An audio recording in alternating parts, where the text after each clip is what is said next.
जय भोलेनाथ। सत्य सनातन धर्म की जय हो। भक्तों, आज ज्योतिष शास्त्र के बारे में कुछ विचार मैं रखता हूं। आप इससे सहमत हैं या सहमत नहीं हैं, यह आपके लिए विचारणीय विषय है, परंतु एक बार इसको पूर्ण रूप से अवश्य सुनिएगा, समझिएगा। इस वीडियो को अगर पसंद हो तो लाइक करें, सब्सक्राइब करें और अधिक से अधिक लोगों में भेजें,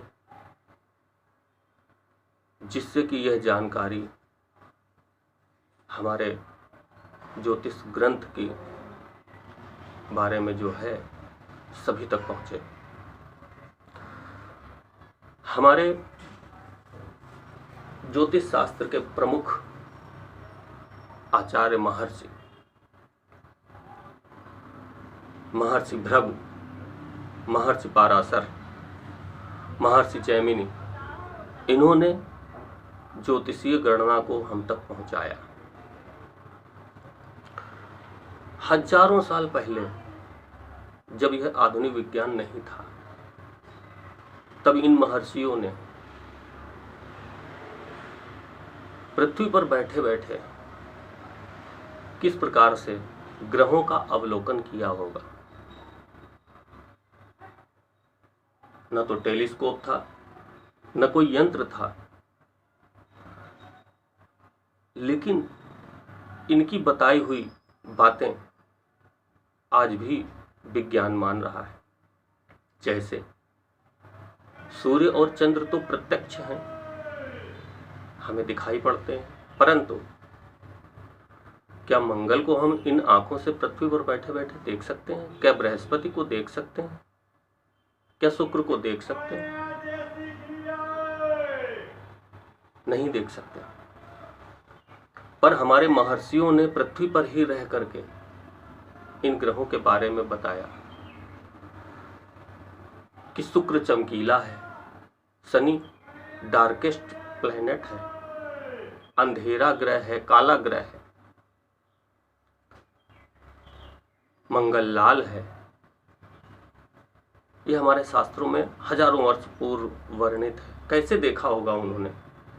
इसका तात्पर्य कि या तो उनके पास दिव्य दृष्टि हो, या उनके अंदर इतनी क्षमता होगी, इतनी पावर होगी कि वह इन ग्रहों तक जा सकते होंगे। तभी उन्होंने इसका विवरण दिया है ज्योतिष ग्रंथों में। आज आधुनिक विज्ञान भी मानता है कि मंगल लालिमा युक्त ग्रह है, रेडिश ग्रह है, शनि डार्केस्ट प्लैनेट है, शुक्र चमकीला है। यह आज विज्ञान भी देख रहा है। तो सोचिए उस समय महर्षियों ने कैसे देखा होगा।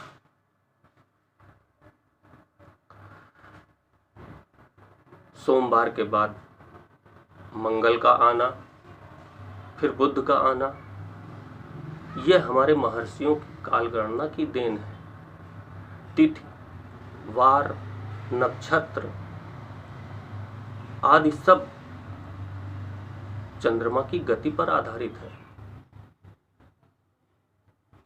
हमारा पंचांग वर्ष भर पहले ही बता देता है कि अमुक दिन अमुक तारीख को चंद्र ग्रहण, सूर्य ग्रहण पड़ेगा। तो सोचिए उन महर्षियों ने, जिन महर्षियों ने बिना यंत्र के, बिना टेलीस्कोप के हजारों वर्ष पूर्व जिन ग्रहों का विवरण हमें दिया है, वो झूठा कैसे हो सकता है? घटी पल, समय की गणना सब हमारे महर्षियों ने पूर्व ही दे दी थी।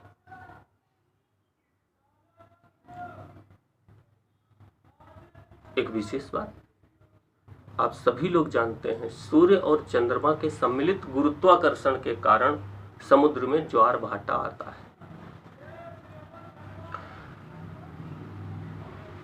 जब दूर बैठे ये सूर्य चंद्र समुद्र में इतनी हलचल दे सकते हैं तो 70% हमारे शरीर में पानी है। समुद्र का जल खारा होता है, वैसे ही हमारे शरीर में भी जल खारा ही होता है।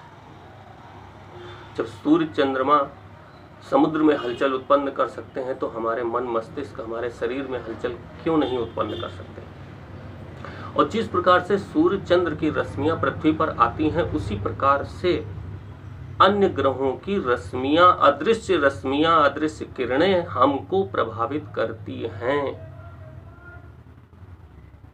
अब हम माने अथवा ना माने।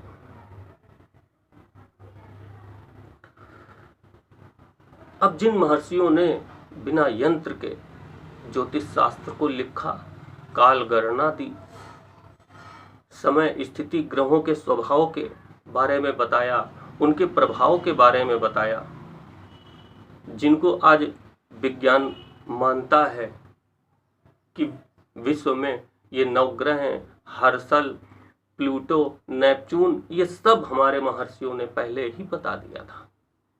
तो उनके द्वारा लिखा हुआ ज्योतिष ग्रंथ झूठा कैसे हो सकता है? हाँ, यह अवश्य है कि हमारे जैसे अल्पज्ञ इसको ठीक से पढ़े बिना, ठीक से अध्ययन किए बिना जो विश्लेषण करते हैं वो गलत हो जाता है। अब बात इस बात की भी है कि मानव पर इन ग्रहों का जो प्रभाव होता है वह सूक्ष्म रूप से हमारे जीवन काल में देखा जा सकता है। हर चीज स्थिर नहीं रहती, कभी उतार, कभी चढ़ाव, कभी रोग, कभी परेशानी, कभी मानसिक तनाव, यह सब ग्रहों की उन रश्मियों के प्रभाव देखे जा सकते हैं। जिस चीज को हम सोच रहे हैं वो चीज, उस चीज का न होना या अकस्मात ही किसी चीज का प्राप्त हो जाना, यह भी ग्रहों के प्रभाव में ही आता है, जिसको हम भाग्य कहते हैं। यह ज्योतिष हमारे जीवन के लिए पथ प्रदर्शक है। इसको चमत्कार में मत गिनिए, यह गणित है, यह आपका मार्ग प्रशस्त करती है। इससे मार्गदर्शन लीजिए और अपने जीवन में आगे बढ़िए। कोई भी ऐसी विधा जो हमारे शास्त्रों में लिखी हुई है वह झूठी नहीं है। हाँ, यह हो सकता है कि हम उसको समझ ना पा रहे हों या हम उसको प्रिडिक्ट ना कर पा रहे हों, समझा ना पा रहे हों, बता ना पा रहे हैं।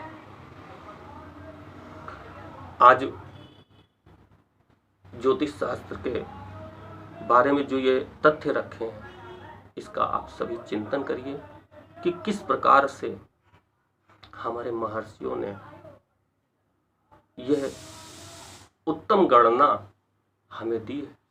पंचांग, तिथिवार, नक्षत्र, सब गणित बहुत पहले, हजारों साल पहले जो पंचांग की गणित है वो हमारे महर्षियों ने दी थी, शास्त्रों में वर्णित है। उसको सोचें, विचारें। अब भी क्या हम कह सकते हैं कि ज्योतिष शास्त्र असत्य हो सकता है? अब यह विषय आपके विचारने के योग्य है। आप विचारिए, माने अथवा ना माने। और अगर यह वीडियो पसंद आया हो तो आप इसको लाइक करें, सब्सक्राइब करें और अन्य लोगों तक भेजें, जिससे वे हमारे सनातन ग्रंथों, ज्योतिष शास्त्र के बारे में जो मिथक आजकल फैल रहे हैं उसके बारे में समझ सकें। ज्योतिष वेदानाम चक्षु। यह अवश्य कहूँगा, जो ज्योतिषी हैं, जो आचार्य हैं, वह अपने तप को प्रबल करें, और तप को प्रबल करेंगे तब आपका ज्योतिष आपकी सहायता करेगा और आपके नेत्र बनेगा। जय भोलेनाथ, जय भोलेनाथ, जय भोलेनाथ।